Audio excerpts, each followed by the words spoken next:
Merhaba Serenay Çağan. Merhaba Fatih Nisan.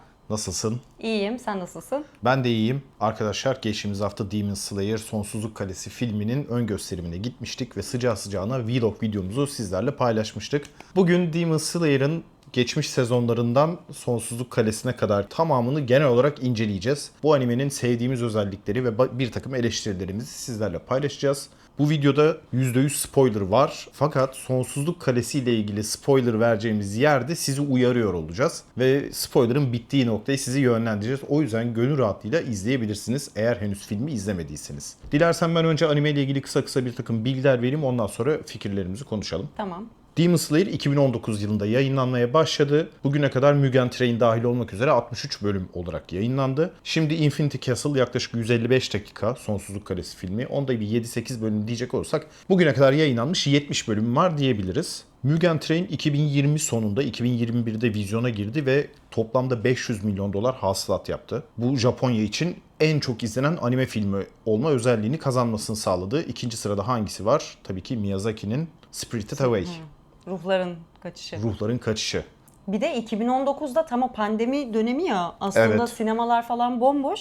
Demon Slayer'ın o Mugen Train başarısı o yüzden gerçekten önemli. Yani bütün sinemaları doldurmuş, hiç beklemiyorlarmış falan. Bu arada mangası da 220 milyon kopya sattı. Bu da inanılmaz bir başarı. Sonsuzluk Kalesi de geçtiğimiz hafta Avrupa'da ve Amerika'da vizyona girdi. Ama ondan önce elde ettiği hasılat yaklaşık 300-320 milyon dolar civarında geçecek. Hak ediyor mu? Bence hak ediyor. Filmin ve manganın hasılat ve satış başarılarının dışında merch ürünlerinin satışı da çok fazla. Yani nereye kafamızı Doğru. çevirsek bunların figürleri, tişörtleri vesaire var. Doğru. Zaten Japonya'nın bayağı ekonomik çöküntüden kurtulmasını falan sağlamasının en büyük sebebi de bu. Çok fazla markayla işbirliği falan yapıldı ya. Her yerde bunların işte oyuncakları, tişörtleri vesaire bir alakasız üründe bile Demon Slayer markasını hani işbirliği olarak kullandılar. Bir de Japonya'ya ekonomik katkısından bahsetmişken ne kadar turist çektiğine de değinmek istiyorum. Mesela Japonya'da hangi şehirde hatırlayamadım ama bir ayrık kaya varmış. Çatlamış gibi görünen bir kaya varmış. Orada bütün cosplayciler direkt oraya gidip işte fotoğraf çektirmişler falan. Hani Tanjiro'nun kırdığı kaya diye.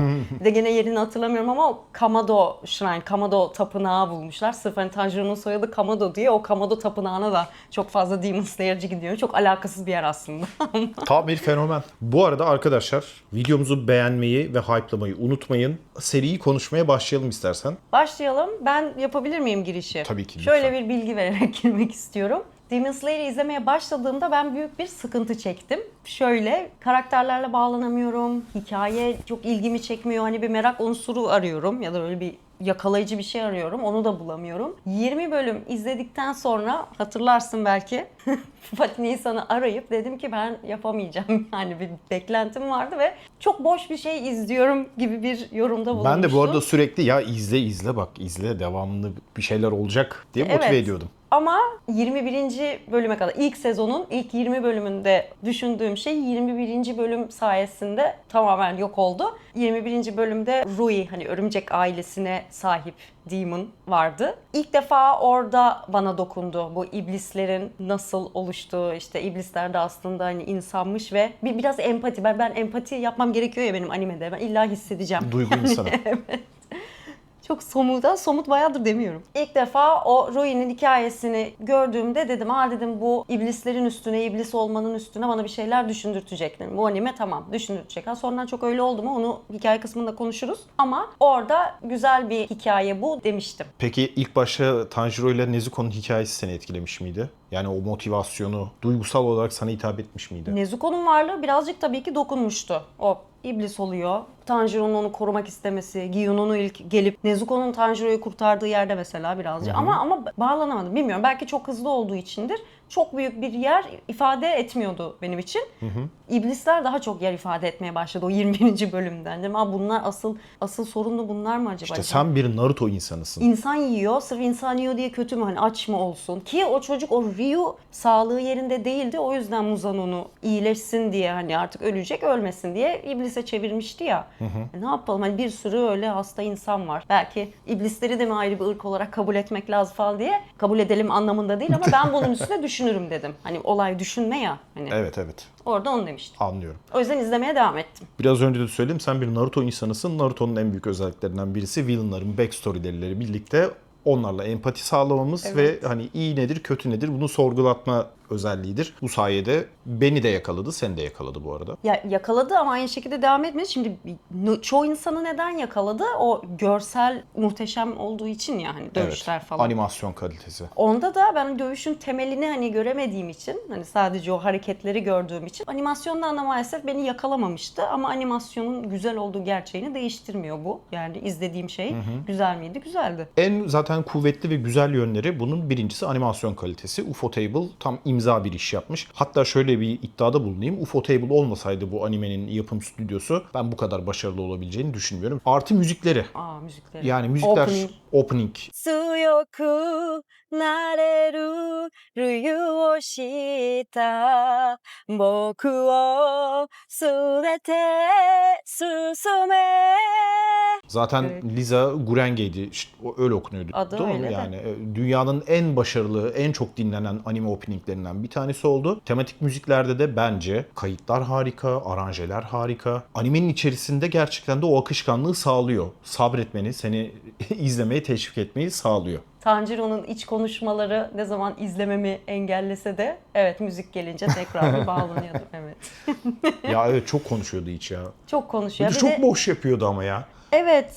Nefesim kesildi. Şimdi nefes almam lazım. Kaslarım kas katı oldu Hadi falan. yapabilirsin. Hadi sağ bacak, Biraz sol fazla. bacak. Hani bir de şey eleştirileri var ya mesela Hunter x Hunter'ı öyle eleştiriyorlar. Ben hiç katılmıyorum ama hani anlatıcının çok fazla müdahale etmesi, hep anlatıcı işte burada şu an bu oluyor falan diye onu sevmiyorlar ya çoğu insan. Ya bana mesela çok fazla gelmedi. Çok yerinde tadına ve güzel geldi. Narrator mantığı güzeldir hani o hikaye anlatıcı şeyi. Evet. Bence çok tadındaydı. Burada yani o Tanjiro'nun hadi yapabilirsin, hadi elimi şöyle uzatayım demesindense anlatıcıyı tercih ederdim. Mesela onu düşündüm. Ben hani. de orada hadi elimi uzatayım, hadi nefes alayım falan diyeceğine biz onları duyacağımıza birazcık güç sistemini bize anlatmasını Evet, o evet. arada. Yani mesela Attack on Titan'da nasıl gizli kalkmış bilgiler diye bir ekran giriyor. Sana orada bir 5-10 saniye içerisinde çok temel bilgileri veriyor. Orada durdurduk değil mi?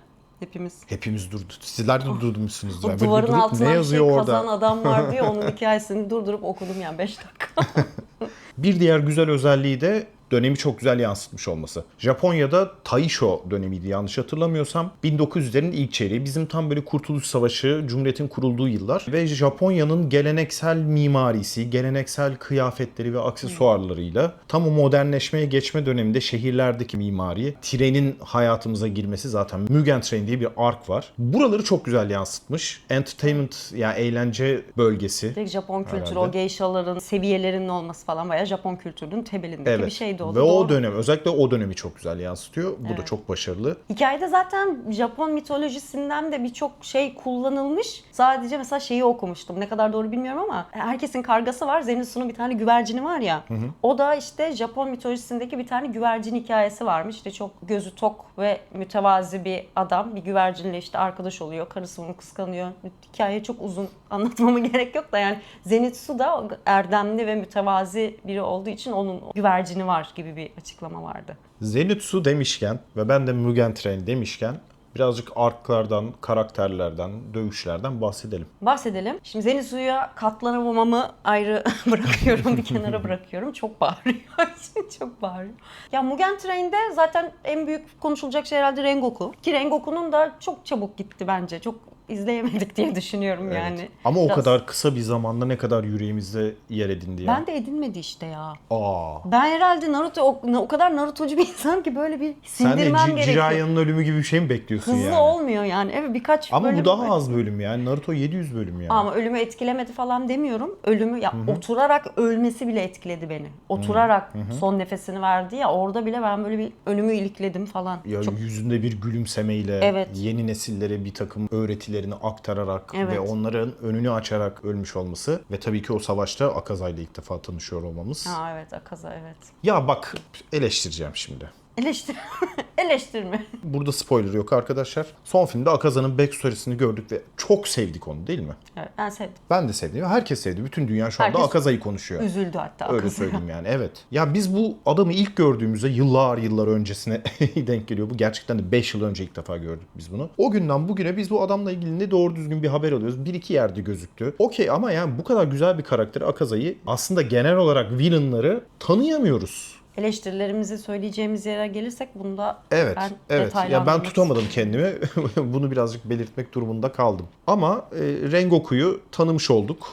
İlk defa bir Hashira ile bu kadar yakından bir bağlantımız olmuş oldu. Yani daha önce de görmüştük aslında Hashira, ama burada gerçekten de nasıl bir... Ama bu da aralarında en soft, en arkadaş canlısı diyelim, hani dostlarına karşı bir Ama karakterdi. Gryffindor. Dost canlısı da Tanjiro'yu ilk gördüğünde Nezuko'yu öldürmek istemiyor muydu? İblis ölmesi lazım falan diyordu yani. Ya ama diğer Sonradan kabul Hashira'ların ediyor. bakış açısına göre o çok daha soft'tu. Tabii. Bu Japon mitolojisinden falan göndermeler çok var dedik ya. Mesela Rengoku için de şeyi okumuştum. Onu hani yediği her yemeği böyle çok güzel falan ne diyordu? O sahnelerle gördük ya. Evet. Her yemeği böyle Evet. yiyor ve çok Hatta onun bir mutlu. kelimesi var böyle sürekli. Evet, onu unuttum Onu söyle, ya. evet.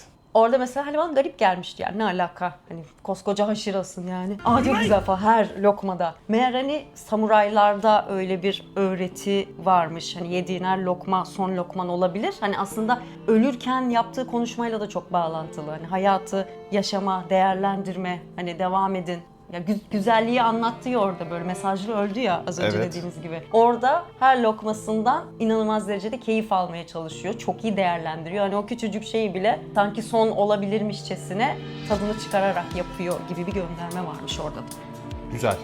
Bundan hiç haberdar değildim. Fan service gibi gelmişti bana aslında o. Ama böyle bir mesajı varsa gerçekten de çok keyifli. Bu arkın başlangıcında harika bir sahne vardı. Inosuke bizim dağdan inen cahil kardeşimizin trene saldırıyor olması. Canavar sanmıştı değil mi? Hatta trende uyuyorken de kabusunda gene tren canavarı bir Aynen şey var. öyle. Çok iyi. Bayılıyorum Inosuke'ye ya. Inosuke'den bahsedelim. Inosuke, İkimizin de favori karakteri. Inosuke'nin benim yani tamamen kalbimi kazanmasının sebebi ama o arkta değil, Entertainment District'te çatının üstünde Tanjiro'ya iblisi anlatmaya çalıştığı yer var ya, bilmiyorum hatırlıyor musun? Böyle bir şey, böyle falan. Tanjiro hiçbir şey anlamıyor. Bu da çok güzel anlattım falan gibi. Orada tamam dedim, bayıldım yani. Ya tabii ki Tanjiro'nun ismini sürekli yanlış hatırlaması, söylemesi vesaire, bunlar da küçük Tankado. Inosuke'nin bir de barbar diyoruz. Hani dağdan inmiş falan. Böyle Rengoku'nun ölümünde ağlaması da birazcık bana dokundu. Hani o bile ağladı hatırlarsak. Evet. Da zaten bunların takım olma ve demonlarla savaşma motivasyonlarını tetikleyen bir ölümdü o. Gözünün önünde çok idol bir savaşçı karakter. Çok kahramanca bir ölüm yaşıyor. Merhaba oluşum. Hoş geldin. Evet, Fanta arada bir videolarımıza giriyor biliyorsunuz sizler de. Zenitsu'ya geçmeyelim, Zenitsu'ya yani çok. Zenitsu'ya geçelim. Ya Zenitsu'nun ilk girdiği sahne aşırı saçmaydı bence. Yani bir kızı darlıyor, evlen benimle falan filan diye. Ondan sonra Çok bağırıyor. çok fazla bağırıyor, sürekli ağlıyor falan. Biraz fazla egzajere edilmiş. Evet. Onu birazcık da aşağıya çekseler, biraz daha tadında olsa güzel olurdu. Ama özellikle Nezuko'ya aşık olduğu hallerine ben bayılıyorum. Onun o Nezuko-chan deyişleri çok hoşuma gidiyor. Bir taraftan da bu kadar gevşek bir karakterin uykuya daldıktan sonra mı diyelim, uykulu haldeyken o dövüş moduna geçtiği andaki soğuk, tutarlı duruşu, Ses tonu bile değişiyor. evet, benim çok hoşuma gitmişti. Ben böyle kontrastları seviyorum biliyorsun. Orada da şöyle bir anlamadığım bir şey var. Şimdi eleştiri mi ben mi anlamadım bilmiyorum da, yani uyurken başka bir hale dönmesi güzel, yaratıcı bir şey hikayede. Evet. Ben beğendim onu ama uyurken hani plan da yapıyor. Başkalarıyla birlikte bir plana uyup saldırabiliyor falan. Hani konuşabiliyor, Bilinci diyalog, yerinde değil iletişim de kuruyor. Oralar biraz yani garip geldi. Sanki bir şeye karar verilmiş, yaratıcı bir şey bulunmuş. Sonra o ama geliştirilmemiş, kullanılıyor. Hikayenin birçok yerinde ben böyle düşünüyorum. Ya bir de niye böyle? Acaba bunun cevabını biz alacak mıyız? Aldık mı? Ben hatırlamıyorum hiç ya. Ben çoğu şeyin doğru düz açıklanmadığını düşünüyorum. Bu arada mangayı okumadım ama belli bir yere kadar bir araştırma yaptım. Mangada da hani çoğu şey aslında non-canon diye geçiyor. Hani çoğu açıklama. Hatta şöyle bir şey var. Bu aslında sular, ateşler falan gerçek değil ya. Hani Evet. bunu Evet. hepimiz biliyoruz ya. Bu da hiç açıklanmadı. Animenin izleyenler bence katılacaklardır. Yok, görmedik. Mangada da böyleymiş. Manganın çok çok ilerleyen chapter'larında kadın bunu not olarak eklemiş yani bir sayfaya. Yani bu ateşler gerçekte yoktur falan diye. Demek ki o da hani insanların anlamadığını falan düşünmüş. Kardeşim bunu daha önce düşünmediniz mi ya? O yüzden hani hikayenin üstüne çok düşünülmemiş yanların olduğunu düşünüyorum. Bir de yine bir Naruto sever olarak hoşuma giden başka bir şeyi söylemek istiyorum. Akaza'nın sesinin zaten Gaara olduğunu söylemiştik. Başka yakaladığım Kagaya'nın sesini düşündüm. Hadi kesin yani biliyorum. Böyle gözümü kapattım falan. Minato, onu da yakaladım. Şeyi de zaten o çok belli. Tanjiro'ya o kılıç ustalığını öğreten o hocanın sesi Jiraiya direkt. Ama yakalayamadığım şeyler varmış, ona üzüldüm. Birincisi Gyu'nun sesi Sasori'ymiş mesela. Ben onu hiç yakalayamadım ki Sasori'yi de çok seven bir insan Evet. olarak. Rengoku'nunki Sai'ymiş. O hadi biraz zor. Onu nasıl yakalayalım? Aynen. Muzan kim? Kim? Iruka. Aa Iruka'ymış. evet, onu görmüştüm ben ya. Aa, Ben ne hiç- alaka ya? Değil yani mi? vallahi Ne beklemiyordum. Ama Sasori'yi yakalayamam ama üzüldüm. Evet. Ya onlar da böyle, şimdi tabii alakası yok animenin kendisiyle ama böyle güzel gelen şeyler ya, aynı Evet, sesi. tanıdık sesler. Peki o zaman Muzan demişken biraz Muzan üzerine konuşalım mı? Konuşalım. Gene bir edit gireceğim mi burada? Hayır. Bu arada arkadaşlar, videomuzu beğenmeyi ve hype'lamayı unutmayın. Eğer izlemediyseniz bir önceki videomuz Sonsuzluk Kalesi ön gösterim vlog videomuzda izlemenizi öneririz. Kanalımıza da abone olmayı unutmayın diyelim ve tekrardan devam edelim. Ya Muzan'ın motivasyonu bana genel olarak biraz sığ geldi açıkçası. En kötü karakter o ya, animenin ana kötü karakteri o. Evet. O yüzden daha güzel işlenmesini, daha böyle hani biliyorum çoğunluk onu gayet etkileyici ve cool buluyor. Bana öyle gelmedi. Bana biraz sade geldi Bana hatta. geldi ya. Bir de motivasyonu da işte dediğim gibi hani tamam iblis olmuş ve bir amacı var. O amacı için de çok böyle hevesli olduğunu ben mesela görmedim. Hatta biraz bıkkınlık görüyorum. Muzan da mutsuz yani böyle. Sanki Ama depresyonda karakteri falan. o ya, karakteri o. Bir kere iki tane sahne Akaza'ya hayal kırıklığına uğrayıp onu bir parmak hareketiyle dışlaması, yaralaması, orada ne kadar büyük bir gücünün olduğunu görüyoruz. Bir de Tanjiro'nun ilk olarak onu bir şehirde bulması, orada da yine çok basit bir hareketle yanındaki bir insanı Demon'a çevirmesi. Ya o hızından. Bunlar bize çok ufak ipuçları veren şeyler. Akaza'da belki karşılık vermediği için öyle olmuştur yani bence. Akaza gücünü mı gene- karşılık vermediği için?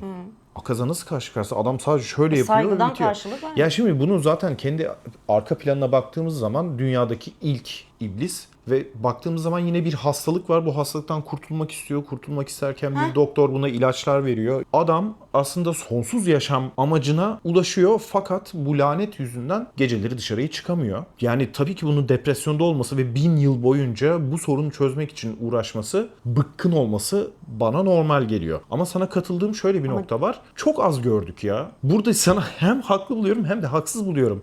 Fullmetal Alchemist Brotherhood'daki Father karakterini de biz ta en sona kadar hiç görmedik. Çünkü orada Varlığından büyük bile bir haberdar değildik. plot twist vardı. Doğru. Bir plot Yani twist orada vardı. bir Yani plot burada twist bir plot vardı. twist yoktu. Sonuna kadar göstermemesinin bir amacı vardı. Burada bir eleştireceğim şey de Muzan'ı başından beri ben biliyorum mesela. Onu da böyle saklasaydı. Villain'ın değişmesi bazen güzeldir ya. Bu sanarken öbürü çıkar falan. Evet. Hani öyle bir şey de yok. Evet. Aslında farklı şekilde işleyebilirdi bence hikaye. Daha zekice bir şeyler olabilirdi. Bir de bak doğru Haklısın. dedin, Muzan isteyerek iblis olmadı ya. Ben Muzan'ın gerçekten öyle canhıraş bir şekilde ölümsüz olmak bilmem ne öyle çok da hevesli olduğunu düşünmüyorum. Çok motive olduğunu düşünmüyorum ya. Muzan'dan da konuştuk. Benim bir tane daha favori karakterim var. Muichiro. Ben çok sevdim ya o çocuğu. Tanjiro'nun Talk no Jutsu'su sonrasında ve yaşadığı orada bir iki olaydan sonra geçmişini hatırlıyor olması ve o soğuk kalıbını kırıyor olması, bu bana dokunmuştu. Benim hoşuma gitmişti. Evet, sonradan Senin ne kadar etkiledi bilmiyorum ama geçmişi etkiledi. Background'unu güzel verdiler bence ama çabukluğunu falan geçiyorum artık, hemen hemen her şeyi aynı eleştiriyi yapmaktan yoruldum. Sonraki hali de gayet güzeldi, evet, böyle karakteri biraz değişiyor ama sadece Tanjiro'ya karşı değişiyor. Hani diğer Slayer'lara mesela kötü davranıyor ya Hashira Training hakkında. Tanjiro gelince hoş geldin Tanjiro falan, gayet minnoş bir insan oluyor. Fena değil, güzel, o da ama güzel. ondan sonra da yine Tanjiro'nun simgesel, ilk başta çok saçma gelen o kağıt uçak atma tekniğiyle mi diyelim, neyse artık, tatlı güzel bir dokunuştu, karakter gelişimi. Haşıraların hepsini anlatacağımız ve böyle inceleyeceğimiz ben bir video istiyorum. Ayrı ayrı. Haşıraların Yapalım. hepsini konuşalım. Yapalım. Hatta güç sistemiyle vesaire de girişelim yani. Tabii ayrı güç Çünkü sistemi güç var. sistemini anlatmakta çok ciddi sorunları var bu animenin. Evet ya, anlatmak istememiş bence. Demon Slayer gerçekten çok da böyle hikayeyi detaylandıralım gibi yazılmamış. Birazcık hikayeye çok da girmeden hani yaratıcı bir şey bulmuş ama onu geliştirme konusunda başarısız olduğunu düşünüyorum. Güç sistemi aslında yine söyleyeceğim çok gayet yaratıcı ve somut da, ben somut şeyleri Ayakları sevdiğim yere için. basıyor. Aynen, ne var? Nefes tekniği, nefes kursları falan var yani. Hani aldığın nefesin senin enerjindeki değişikliği falan çok somut. Bunun üstüne kurmuşlar. Harika, mükemmel, bravo. Bununla da kalmıyor. Silahları var. Hepsinin kılıçları var. Kendilerine özgü kılıçları, ayrı ayrı yetenekleri olan. Nefes tekniklerine göre değişen kılıçlar var. Hepsinin karakterine göre kendi nefes teknikleri var. Onlara uygun kılıçları var ve hatta kılıçlarda da hani değişkenlik var. Kırmızıya dönebiliyor işte çok Evet. sinirlendiğinde miydi neydi hani Ve dövüşe birbirlerine göre. çok sert vurduklarında veya işte böyle bir şey yaptığı zaman, sıktığı zaman Ha, gibi. ha, ha. Bununla da kalmıyor. Bir de o yara izi, mark dedikleri şey var. Hani o da ekstra. Yani güç sistemi aslında çeşitlendirilebilir. Güzel bir güç sistemi. Ama anlatılmıyor abi. Yani girip Fan Wiki'den falan okumak gerekiyor. Ya bu ne anlama geliyor? Niye Ha, bunlar evet. böyle falan diye. Onların da dediğim gibi o açıklamaların çoğu non-canon geçiyor ya. Birileri anlamış mı? Birileri hayal gücünü kullanarak bu böyledir mi demiş. O da çok belli değil. Ya çok harcanmış bir güç sistemi olduğunu düşünüyorum gene. Yani güç sistemi shonen de önemli çünkü. İblislerinki de öyle mesela. Hadi Slayer'larınki çeşitlenebilir. İblislerin de o kan iblis tekniği mi? Kan tekniği Kan mesela, tekniği. onlar var. Hepsi onların da gene karakterine uygun. Bir tanesi işte hipnoz, biri yok. Ne başka? Telekinezi falan. Hepsinin kendine özgü şeyleri var. Ortak özellikleri var. Bir de kendi karakterine göre olan. Bir de aldığı Seviyeleri var. kan miktarına göre, Ha. işte yaşına göre. Yani şey eleştirisi var ya hani böyle basit falan. Basit değil. Ben ona kesinlikle katılmıyorum. Yok, çok güzel bence. Karşılaştırma yapalım diğer shonenlerle. Naruto'da oturuyor hocalar veya bazen bazı bölümlerde işte bir arkadaş diğerine bunu anlatıyor ve biyoloji dersinde gibi böyle vücudunu göstererek falan bize bunu çok güzel bir biçimde anlatıyor. Hunter x Hunter'a geliyoruz. Gon'un ve Killio'nun eğitimi esnasında ilk defa biz bu nenlerle, auralarla falan tanışıyoruz. Seviye seviye gitgide artırarak. Ve çok güzel anlıyoruz işte o ne bileyim ben bardak tekniğini kullanıyor falan. Ya bir bölüm içerisinde bütün sisteme hakim olabiliyoruz. Ama Demon Slayer'ın güzel bir güç sistemi olmasına rağmen senin de söylediğin gibi anlatılamamış. Ben buna çok üzülüyorum. Buradan karakter gelişimine bile gidebilirim ben. Hani o güç sisteminin güzel işlenmemesi karakter gelişimine de yansıyor. Karakter gelişimini göremiyoruz. Tanjiro bir anda Hirogami Kagura. Bir anda. Daha önce onu hiç bilmiyoruz. Bir anda level atladı. Neden level atladı? Şimdi solo leveling burada, Demon Slayer burada bu konuda. Yani çok arada bir Ya fark var. çok saçma. O ne? Hirogami Kagura oldu. Aynı dövüşte bir de hatırlarsan o yara izi de aynı dövüşte açıldı. Evet. Ve Neden yani abi? bunu da bize söylemedi bu arada. Evet. Yani ya bunun önceden ipucunu ver bize. O yara izine biz açıldı sonunda falan diyelim değil mi? Evet. Hani ve de yine dövüşün içerisinde çok zavallı bir durumda. Hep aynı loop'u devam ettiriyor. Çok hırpalanıyor, bitiyor, yere düşüyor falan. Kendi içinden bir takım motivasyonel konuşmalar yaptıktan sonra Güçleniyor. abi Hashira'dan daha güçlü bir şeye dönüşüyor bir anda. Evet. O dengede de problem olduğunu düşünüyorum. Doğru. Bir önceki arkta mesela biz bir tane alt kademe iblisle dövüşürken çok böyle ölmeye yaklaştığını falan gördük. Sonra Ama gidip sonra üst kademeyi öldürüyor. aynen. Çok garipti o ya. Aynen öyle. O Kılıç Ustası köyünde mesela yukarıdan gelen hangi duyguydu hatırlayamadım da o 4 numaranın kuş şeyini. Kuş sadece böyle pençe atıyor falan. Bu ne? Bu şey var ya, senaryo zırhı. O senaryo Tam o. zırhı Tanjiro için inanılmaz ya. Bunu ya bu çoğu shonen için eleştirilebilir bir şey ama burada aşırı derecede var yani. Tanjiro asla ölmeyecek, onu zaten biliyoruz ve hep de güçlenecek. Hep böyle dövüşte yenilecek yere gelecek. Ondan sonra bir motivasyon şeyiyle sen ne antrenman yaptın? Antrenmanlar da sadece şınav, işte nefes tekniği, hadi güçleneyim falan, hani böyle bir gene orada da bir yaratıcılığı kullanmamış antrenmanlarda da. O yüzden karakter gelişiminin de ciddi problemleri var bence. Bir de şöyle bir şey var. Bazı şeylerin tek cümlelerle açıklanması gene güzel bir hikaye anlatımı anlamına gelmiyor. Başka shonenlerle kıyaslayınca bunu çok gördüm ben. Ya bu budur. Hani bunun açıklaması var mı? Var. Tamam deyip geçilecek bir şey değil o yani. Onun gene bir gelişimini benim görmem gerekiyor. Mesela güneş nefesi. Güneş nefesi en güçlüsüymüş. Hepsi ondan çıkmış muhabbeti var yani. Tamam. Bu da işlenmemiş mesela. Ya bundan bahsediyor ama nasıl söyleyeyim, satır arası bir şey oluyor. Ondan sonra Tanjiro bir şekilde su nefesinden güneş nefesi tekniğine geçtiği zaman aslında inanılmaz derecede önemli bir güce sahip oluyor. Belki Muzan'ı öldürebilecek güce o şekilde sahip oluyor. Güneş hani ışık, Muzan'ın ölmesi nasıl oldu bilir. Sadece ışığa çıkınca. Belki oraya bağlayacaklar. Mangayı okumadım bilmiyorum. Manga spoiler'ı yemek istemiyorum. Şu an fikir yürütüyorum sadece. Lütfen yorumlara da bunu yazmayın. Muzan ya bu kadar ölecek. önemli bir şey. Ya Muzan tabii ki ölecek. Yani tabii ki. Ve %99 Tanjiro öldürecek. Ve yine %99 bu güneş nefesinden dolayı. Çünkü gelmiş geçmiş yaşayan en büyük iblis avcısının tekniği. Ya bu bilgiyi biraz daha ver ya bize. Yani görünce diyelim ki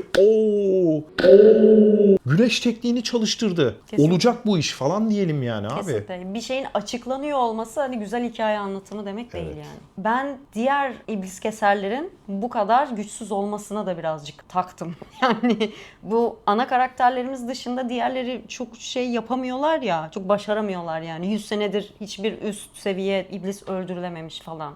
Hashira Training arkında gördük. Çok başarısızlar. Gerçekten çok başarısızlar ve korkaklar da. Mesela bu bana mantıksız geldi. Bu bana geçmedi. Bunlar sınavdan geçmediler mi abi? Bunlar bir iblis keser sınavına girdiler. Hatta çok az kişi geçti gördük. O sınavda da bir ormanda iblisle karşılaştılar hatta. Evet. Yani o sınavı Evet. geçmek için belli bir potansiyelde olman lazım. Belli bir cesaretti. Hashira Training'e geçince korkuyorlar bile yani. Yok yapamayacağım falan. Sanki hayatlarında hiç iblis görmemişler. O sene mi değişti yani? Hani animenin başladığı, manganın yazılmaya başladığı sene. Hani hikaye bak. Bunu da mesela ben uyduruyorum. Açıklanmıyor. O sene sınavı TÜBİTAK hazırlamamış mesela. Kolay geçmiş. Garip yani hepsinin o kadar beceriksiz olması. O da battı bana. Ya evrenle Doğru ilgili söylüyorsun. düşünülmemiş çok şey var. Muhtemelen başka şeylere işte odaklanıldığı için değerlendirilebilecek şeyler boşa gitmiş. Bu eleştirilerimizin hepsi yapıcı eleştiriler. Evet. Onu bir arada söyleyelim. Çünkü bunlar bu seriyi tam olduramayan noktalar. Ya bunlar olsa zaten efsanelerden birisi olacaktı. Evet ya bir sürü kötü anime var yani. Bu onlardan biri değil. Şimdi kötü Değil olsa kötü canım. derim yani. Dalga geçerim falan. Abi ben bunun değerlendirilememesine kızdım. Yani eleştirilerim ona Sadece gerçekten. kızmıyoruz, aynı zamanda üzülüyoruz. Ya bir Yani bak- bunun altını çizmek lazım. Bir şey Ben söyleyeceğim. üzülüyorum. Üstüne kesinlikle üstüne düşünülmemiş. Yani herhalde bu ekonomiyi kurtaran çok hani böyle gelir kapısı ya müthiş bir pazarlama başarısı. Hikaye kısmına gerçekten çok da önemsenmemiş. Beceriksizlik olarak görmüyorum. Yapılmamış abi, yazılmamış yani üstüne düşünülmemiş. Şu da çok saçma gelmişti bana. Tanjiro 6 ay boyunca hayaletten ders aldı ya. Abi hayaletlerle konuşuluyor. İşte ölürken geliyorlar. Ölmek üzere olduğunda gelip motivasyonel bir şey söyleyip hani kendine getiriyorlar falan. Japon inancında hayaletler var zaten onu da biliyorum. Ama fiziksel olarak bir bağlantılarının olmaması lazım. Tanjiro'dan başka hatırlamıyorum ben. Görmedim. Olduysa bile biz onu niye en başta gördük ve bir daha bunların esamesi okunmadı? Sırf Tanjiro orada gelişebilsin diye bak yine güzel bir dokunuş. Ne? Hikaye ölmüş birinin gelip sana bir şey katması. Yine güzel senin bir dediğin o şey. senaryo zırhı dediğimiz şey işte yani. Senaryo zırhından da çıktım. Yaralanıyor bir de Tanjiro. Hani hayaletin öyle bir etkisi var. Fiziksel olarak Tanjiro yaralamayı da başarıyordu. 6 ay sonra o eğitimini tamamlayıp artık hadi eyvallah diyor ya ustasına. İşte bilmem neye de selam söyle diyor. Ders aldığı hayalete teşekkür etmene bir şey diyor. Ustası da düşünüyor öyle. Adını nereden biliyor acaba işte benim ölen şeyimin. Ya 6 ay siz hiç konuşmadınız mı onu? Ben onu anlamadım yani. Hani çocuk gidiyor sürekli o taşı kesmeye çalışıyor. Taşı kırmaya çalışıyor ve 6 ay boyunca hayaletle içli dışlı olmuş. Akşam evde yemek yerken hiç konuşmadınız mı bunu ya? Ben de bugün bilmem neyle tanıştım falan diyor. Bunu ben mi anlamadım? Bu bir garip değil mi? Böyle noktaları var. Var şimdi aklıma gelse söylerim. Başka da var bir sürü böyle Biz şey. bunları geçelim. Yavaş yavaş bence Infinity Castle'a başlayalım. Sonsuzluk Kalesi. Bunu birazcık daha değerlendirelim derinlemesine. Yukarıya bir tane zaman koyuyorum. O zamana direkt olarak atlayabilirler. Diyelim ve Sonsuzluk Kalesi ile ilgili konuşmaya başlayalım. Akaza'nın backstory'si. Akaza'nın geçmişi etkiledi. Çok güzel yani böyle Akaza fanı olduk bir anda. Bütün dünya Akaza diye zaten yıkılıyor. Biz bunu niye finalde görüyoruz abi? Acayip bir empati kurduk. Bu karakteri daha önceden izleseydik, bunun backstory'sinin kırıntılarını en azından Evet. daha önce görmüş olsaydık. Bir takım foreshadow'lar var, işte bir havai fişek sahnesi var. Orada böyle Akaza'nın bakıyor olması geçmişte. Onu da Şimdi anlamamış, anlıyoruz. evet, anlamamış. Şu anda anlıyoruz da tabii ki ondan hiçbir şey anlamıyorsun işte yani. O şey Akaza'nın o aslında pusula tekniği ya hani dövüşte altında çıkıyor Neji'nin o Evet. amblemi gibi. Onun işte kar tanesi olması. Evet. Kızın kar tanesi tokası falan. Tokasından Hani dolayı da gönderme. karısından dolayı. Şimdi filmde 3 tane çok güzel dövüş izledik. Ben üçünü de çok beğendim bu dövüşlerin. Senin katılmadığını biliyorum. Dilersen ilk dövüşümüzde bir başlayalım.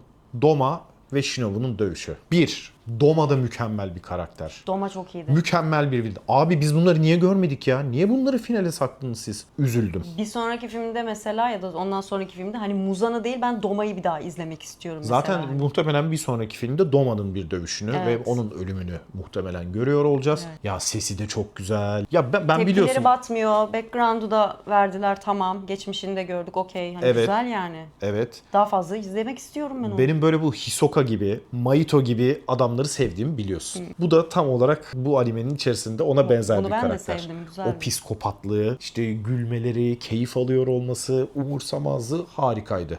Dövüşün duygusal yönü de güzeldi. Shinobu'nun çünkü geçmişte yaşadıkları, gelip oradaki o dövüş motivasyonu bunlar da güzeldi. Dövüşün kendisi de çok güzeldi. Geçtiği yer, oradaki o mekanın tasarımı, Ya, dövüşün mekan güzeldi. müzikleri, koreografisi harikaydı.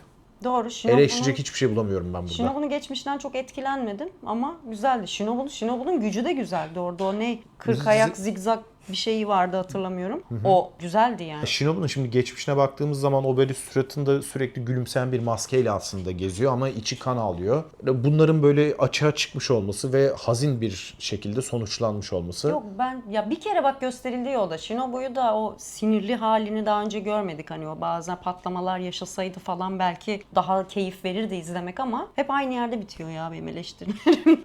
Doma'yı gördükten sonra o patlama noktasına gelmiyor mu? İşte daha önce gelse hani ben o şeyi bilirim. Aklımda hiç yoktu ki Shinobu'nun. Tanjiro bir yerde söylüyor. İçinde senin öfke var. Evet var bitti. Bir daha hiç gördük mü o öfkeyi? Ben unuttum bile yani oraya gelirken. Yani. Ama o öfkenin sebebini anlatmıştı ya yine ablası tamam. falan Anlattı. konuları. Ya bir Yani. kere gösterilen, bir kere açıklanan bir cümle hiçbir şekilde bir duygu hissettirmiyor. Doğru insana. ya Vermen çok lazım üzerine bak. onu, Evet onu bana evet. ver. Arada vermen lazım. Onu Değil mi? bana Küçük izlet. küçük sahneler yap böyle ufak tefek. Doğru söylüyorsun. Evet Rasta hoş geldin tekrardan. İkinci dövüşümüz Zenitsu'nun Kaigoku ile olan dövüşü. Şimdi burada bir eleştiri var. Sen bir yorumunu yapmadan önce ben yine de bir söyleyeyim. Tabii. Dövüş yine çok güzeldi arkadaşlar. Seren Ayça'nın yapacağı eleştirileri bir kenara koymakla beraber kısmen katılıyorum bu arada. Ben Zenitsu'nun karakter gelişiminin gelmiş olduğu noktadan çok memnunum. Görmedin ki o gelişimi. Görmediğin şeyden nasıl memnunsun? Problemim o. Gelişmeye karar vermesinin sebebi ne? Mektup geliyor. Mektupta hocası ölmüş. Neden? Evet. O kardeşi gibi eğitim aldığı en yakını aslında senelerce Ekürisi. birlikte eğitim. Ekürisi iblis olmuş. Bu yüzden de hocası intihar etmiş. Bunun haberini alıyor. O yüzden o gelişmek istiyor ve değişmek, güçlenmek istiyor.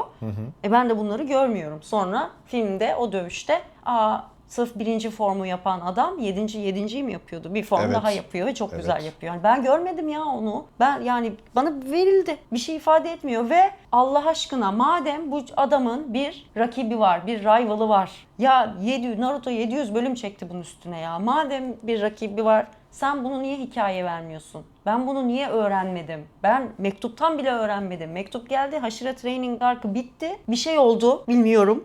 Bir haber geldi. Evet. Neymiş seneler önce? İblis olan bir rival'ı varmış Zenitsu'nun. Ya bu Bir harcanmaması önceden söyle değil mi ya? gerekenmiş. Küçük Evet. küçük flashbacklerle bunu bir önceden Bu ne bir güzel ver işlenir yani. ya. Arada koy onu, arada gelsin Zenitsu'ya. Aralarındaki şeyi görelim. Sonradan iblis olmuş diyelim. Evet. Bak deli gibi harcanmış bir şey bu. Ustasına olan sevgisini vize versin. Ben- Eyvah intihar etmiş Sonra ne yapacak bu çocuk diyelim. Nasıl etkileneyim ben o dövüşten yani? Evet. Yok. Buralarda %100 sana katılıyorum tabii ki. Fakat yine de film özelinde konuşmamız gerekirse dövüş çok güzeldi. Zenitsu'nun o halini izlemek bana çok keyif verdi. Dövüşün kendisini de beğendim bu arada. Yani koreografisini vesaire. Ben de beğendim. odaklanmıyorum ya. Ben bir odaklanamıyorum izlediğim şey yani. Hissedemeyince. Ben böyle şeylerden çabuk gaza geliyorum biliyorsun. Evet. Sen Vikinglerde de Aynen Finland'da. öyle. Evet ve sonuncu dövüşümüz. Akaza vs. Giyu ve Tanjiro. Ne düşünüyorsun? Yani başta dediğimiz gibi hani Akaza'nın kısmı sadece dövüş gene etkilemedi beni. Sadece Akaza'nın varlığı, Akaza'nın geçmişi, Akaza'nın ölümü bu. O yüzden güzeldi. Akaza'yı izlediğim yerler güzeldi. Akaza'nın hareketleri de güzeldi. Tanjiro'nun çünkü niye gene güçlendiğini anlamadım. Yani belki onun açıklaması vardır ben görememişimdir. Onu kabul ederim ama anlamadım yani. Ben yine çok güzel bir dövüş olduğunu düşünüyorum. Yok. Senin eleştirilerini hep zaten ben de yapıyorum bu arada. Ben o eleştirinin üzerine bir örtü örtüyorum. Tamam mı? Bunu bir film olarak değerlendiriyorum şu anda. Çok keyifliydi. Yani Giyu ile birlikte bunların hani böyle zora düştükleri anlarda biri birinin yerini... Ya Evet. bu Giyu dediğimiz adam aslında bunların hayatını kurtarmış olan ta ilk bölümde onun bir iblis avcısı olması için önünü açan, teşvik eden ve ustasına referans olan kişi. Günün sonunda geliyoruz. En büyük iblislerden birine karşı omuz omuza mücadele ediyorlar. Zaten orada bir ara Giyu diyor ki inanamıyorum diyor, bu çocuk ne kadar gelişmiş. Tek başına İşte biz de inanamıyoruz. Akaza'ya Görmedik. karşı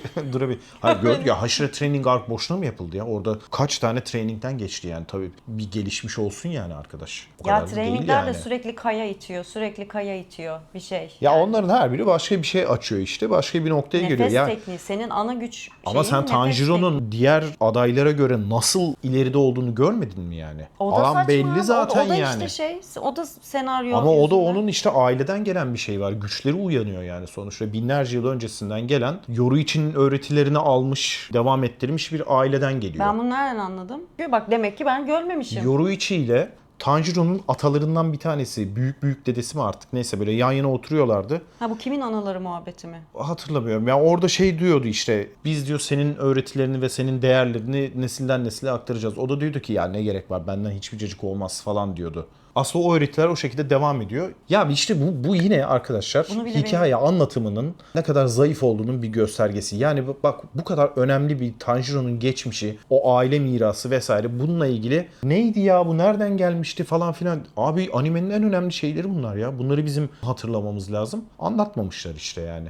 Ya şu yaraların aktifleşmesi olayını bile hiçbir şey anlatmadılar ya. Bir iki cümleyle geçiştirdiler Hashira Training'de. Ha 200 derece, aman 39 derece ateş, 200 BPM Ee? kalp atışı tamam. Kimin ne yarası var? Daha doğrusu yara değil de kimin nasıl bir izi var? O izlerin özellikleri nedir? Bu nereden geliyor falan. Neden böyle ya? Bu niye böyle oldu? Nasıl oldu diye bize bunları sor. Şimdi senin beynin bunu sorgularken tabii ki o dövüşe de insan odaklanamaz. Hatırladığın, etkilendiğin yer ne dersen gerçekten hep böyle bir şey hissettiğim yer oluyor. Mesela konuşmadık ama o Entertainment District'te Daki ve abisi Gyotaro'nun o ateşe yürüdükleri yer. Ya onların ölümü mesela beni çok etkiledi. Evet. Abi kardeş gibi. Bir yerde Nezuko ile Tanjiro var, gerçekten aralarındaki bağ. Diğer tarafta gene abisine çok muhtaç bir kardeş ama farklı bir abla abi kardeş ilişkileri var ve ölüyorlar. Ay çok etkilendim ben ondan. Böyle şeyler etkiliyor. Evet. Hikaye zayıf. Hikaye bu yüzden zayıf. Hikaye yaratıcı ama Demon Slayer'ın hikayesi zayıf. Kendi içerisinde küçük küçük hikayeler olarak bu arada başarılı. Fakat bütünsel olarak baktığımız zaman kopuk bir gidiş var. Hikaye etkisi de yok. Evet hani background'u gösteriyor bana. Geçmişinde bu olmuş.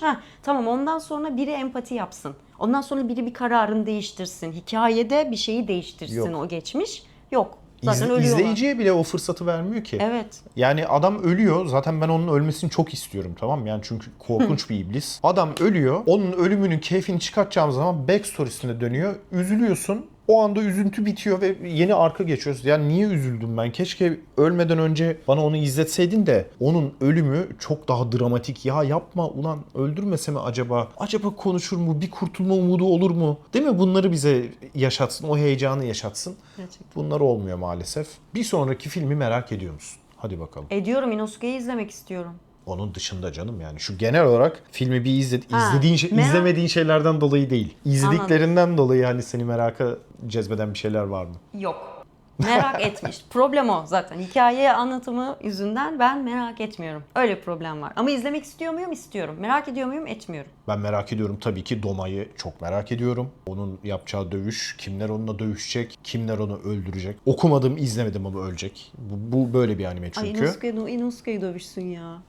Ay yorumlara yazmasınlar ama yorumlara yazmasınlar. Yorumlara yazmayın. Vallahi spoiler yemeyelim arkadaşlar. Bütün 2 sene yorumları bekleyin. okuyoruz. 2 sene. Bakın bütün yorumları gerçekten de okuyoruz. O yüzden spoilerlı yorum yazarsanız bizi çok büyük ters köşe yapmış olursunuz. Ayıp olur. Ayıp olmaz. Evet. Eklemek istediğin bir şeyler var mı? Genel olarak Demon Slayer'la alakalı söylemek istediğin şeyler var mı senin Açan? Genel olarak keşke benim o sezon 1 21. bölümde hissettiğim gibi insanların iblis olmasına dair bizi düşündürten bir şeyler olsaydı. Ben o hevesle devam etmiştim Demon Slayer'a. Ama sadece hani çeşitli hikayeler katarak bir dövüş shonen'e döndü. Ya bak yine aslında onu yapmaya çalışmışlar da olmamış ya. Şimdi her biri dikkat edersen çok kötü bir noktaya geliyor artık. Hayatta tutunacak hiçbir şey olmadığı anda karşına Muzan çıkıyor. Diyor ki gel ben sana güç vereceğim. Benim ekibime katıl diyor ve onu o şekilde alıyor. Aslında hepsinde yaşanmış bir şeyler var ve onun üzerine iblis olma Evet. kararını veriyor. Tam bunu ölürken geçmişini de hadi göstereyim öyle ölsün diyerek Ama veriyor evet ya. yani evet. Bunun hikayeye bir katkısı olması lazım. Empati yaptırması lazım. Ya bana ya işte Tanjiro'ya. Tanjiro'nun o empatisinin de hikayede bir şeye sebep olması lazım falan. Yani üstüne düşünülecek bir şey olmadığı için benim için biraz hayal kırıklığı. Çok güzel bir noktaya değindin ya. Tanjiro'nun empatisi.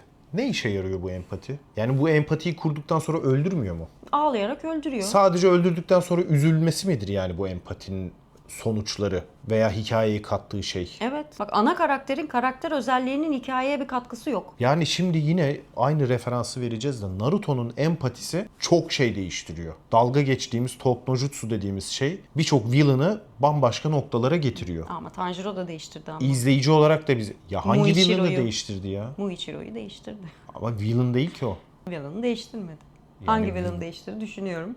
Hepsi öldü ya. Evet doğru. Sadece şey yani daha huzurla ölmelerini sağladı diyelim yani. Bu Öldü hikayede abi. şeyi düşünelim yani. İblisleri acaba öldürmeli miyiz? Madem geri döndürebiliyoruz bu arada ilaç var artık hani öldürmeyelim falan. Hani bu tür böyle üstüne düşünülecek şeyler çıkabilirmiş. Bence keşke onlar çıksaydı. Bence de. Bitirmeden şunu da söyleyeyim. Genelde videoların sonunda aklıma geliyor bu bak. Attack on Titan'da da öyle olmuştu. Animede kadınların işlenişine ben çoğu anime incelemesine değindiğim için. Tabii ki çoğunda öyle olduğu için kadınların bir tık daha güçsüz, bir tık daha değersiz hatta gösterildiği için Japon kültürünü de düşünürsek çok bir eleştirim olamaz. Demon Slayer'da bu konuda çok farklı değil. Ama gene şey komik yani. Hani kadınların nefes teknikleri, Aşk. çiçek, sevgi, aşk işte. Hadi böcek. O böcek de hadi kadın gücüyle öldüremiyormuş. Kafa kesme gücü yokmuş. O yüzden zehir kullanıyor falan yani. Hani teşekkürler hiç bozmadığınız için Ne sistemi. olacaktı abi? Kaya taş mı olacaktı Evet kadındaki ne var? yani?